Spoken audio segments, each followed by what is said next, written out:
बिस्मिल्लाहिर्रहमानिर्रहीम। अस्सलाम वालेकुम। क्योंकि विद मोनी के साथ मैं हूँ मोनी अरशद। अल्लाह ताला आप सबका हामी और नासिर हो। आज मैं आपके लिए बहुत ही क्रिस्पी लच्छादार प्याज के पकौड़ों की रेसिपी लेकर आई हूँ, जो बनाने में बहुत ही आसान है और खाने में बहुत ही टेस्टी और ज़बरदस्त। मैंने 6 अदद मीडियम साइज के प्याज लिए, उनको छीला, धोया। धोने के बाद इनको स्लाइस में काट लिया। स्लाइस प्याज को मैंने एक बाउल में शिफ्ट किया और 5 टेबलस्पून भर के इसमें बेसन शामिल कर लिया। फिर मैंने 1.5 टीस्पून नमक डाला, 1 टीस्पून रेड चिली पाउडर डाला, 1 टीस्पून धनिया पाउडर शामिल किया, 1 टीस्पून जीरा शामिल किया, 1 टीस्पून चिली फ्लेक्स शामिल किए। फिर मैंने इसमें 1 टीस्पून काली मिर्च शामिल की पिसी हुई, बारीक कटी हुई हरी मिर्चें 3 से 4 शामिल की, धनिया शामिल किया बारीक कटा हुआ धुला हुआ। फिर मैंने इसमें 1 टेबलस्पून भर कसूरी मेथी शामिल कर दी।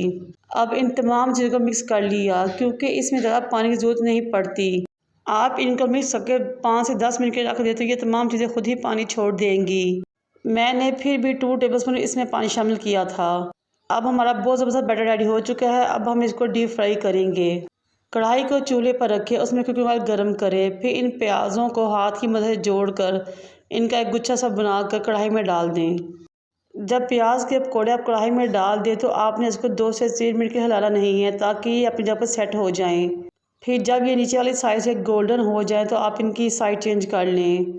इस तरह आप इनको हिलाते जाएं और हर तरफ से इनको गोल्डन फ्राई कर लें। जब तक हमारे पकौड़े रेडी होते हैं, आप सबसे रिक्वेस्ट है कि मेरे चैनल को लाइक करें, शेयर करें, सब्सक्राइब करें, बेल आइकन को टच करें, ताकि मेरी तमाम वीडियोस आप तक पहुँच सकें। ये लीजिए जनाब, इधर आपने चैनल सब्सक्राइब किया, उधर हमारे पकौड़े रेडी हो गए बहुत ज़बरदस्त से। माशाल्लाह कितने ज़बरदस्त से हमारे लच्छादार प्याज के पकौड़े रेडी हो चुके हैं। क्रिस्पी, मज़ेदार, खस्ता करारे। केचप के साथ एंजॉय कीजिए या इमली और धनिया पुदीने की चटनी के साथ एंजॉय कीजिए। अब हम अपने तमाम पकौड़ों को निकालते हैं और डिश आउट करते हैं। ये पकौड़े बड़े तो बड़े बच्चे भी बहुत शौक़ से खाते हैं। इतने खस्ता और क्रिस्पी और बहुत झटपट रेडी हो जाते हैं। मुझे उम्मीद है कि आप इस रेसिपी को ज़रूर ट्राई करेंगे और मुझे अपने फीडबैक से आगाह करेंगे। अल्लाह ताला इस पाक और बरकत महीने में आप सब पर अपनी रहमत और करमों के साथ बना रखे। मुझे और मेरे वालिदैन को दुआ में याद रखें। अल्लाह हाफिज़।